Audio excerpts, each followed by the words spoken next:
The integrated homicide investigation team is in Abbotsford this hour after reports of a severely injured man found on Lonza Road near Sumas Way. Paramedics and firefighters attempted to revive the man, but he died on the scene just before 11:30 last night. Anyone with information is asked to call police. The death of a woman in the Green Timbers neighborhood of Surrey is being treated as suspicious. Mounties say they were called to a home near 140th Street and 94th Avenue yesterday morning, where they found two hurt women. One of them later died from her injuries. The situation is being treated as a domestic dispute. We are still waiting for more information about the circumstances that led to a triple murder-suicide last week in Chilliwack. In an online post, Randy Jansen explains in detail how he shot and killed his 19-year-old daughter because he could no longer bear watching her suffer from crippling migraines. He then killed his wife and sister. Investigators are dealing with two crime scenes linked to the killings. The burnt-out family home near Rosedale is still behind police tape, as is a home in Langley where Jansen's sister lived. A West Vancouver man charged with second-degree murder is set to make another appearance in court today. Xiao was originally charged with the interference of a dead body linked to an incident at a home in the British Properties. Police say Xiao and the victim knew each other, but will not go into details as to exactly how. The leader of the federal Green Party is apologizing after a weekend speech in Ottawa that she admits wasn't funny. Over Cotter, you've got more class than the whole cabinet. Thank you. Elizabeth May used profanity and insulted the federal cabinet over its treatment of Omar Khadr, who was freed on bail last week in Alberta. In a speech at Parliament Hill Press Gallery dinner Saturday night, May said the F word when saying Khadr, who has been convicted of war crimes, has more class than the entire cabinet. May says her attempt to be funny and edgy was a failure.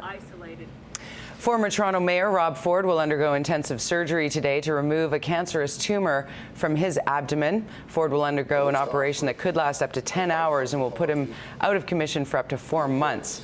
The 45-year-old's admitted drug and alcohol abuse earned him international notoriety. He was forced out of his mayoral re-election bid last September when doctors discovered his rare, aggressive, malignant liposarcoma. A Quebec man who pleaded guilty to charges of unlawfully wearing a military uniform and medals is set to be sentenced in Ottawa today. Frank Gervas came under suspicion by real military members when he appeared on television wearing a Canadian Armed Forces dress uniform at the National Remembrance Day service in Ottawa. He was also wearing decorations that included medals for bravery, special service, and peacekeeping. A pot activist says a surge in the number of BC medicinal marijuana dispensaries is rooted in demand for non-smokable pot products.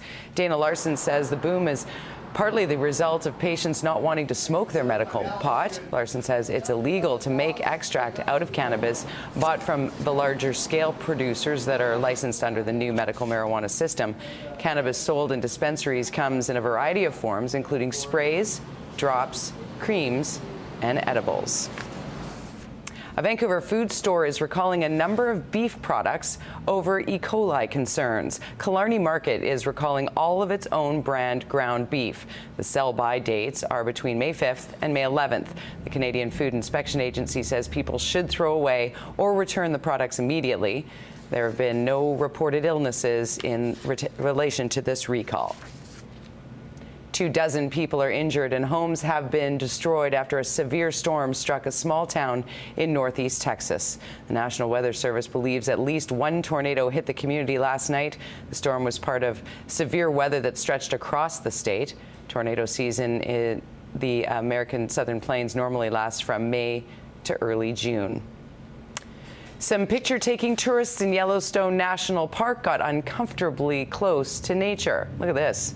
A black bear with 3 cubs chased these tourists on a bridge in Yellowstone. Video of the encounter was posted on the Montana Fish and Wildlife Park's YouTube page. A man can be heard yelling while some people on the bridge kept taking photos, even as the bear veered in their direction.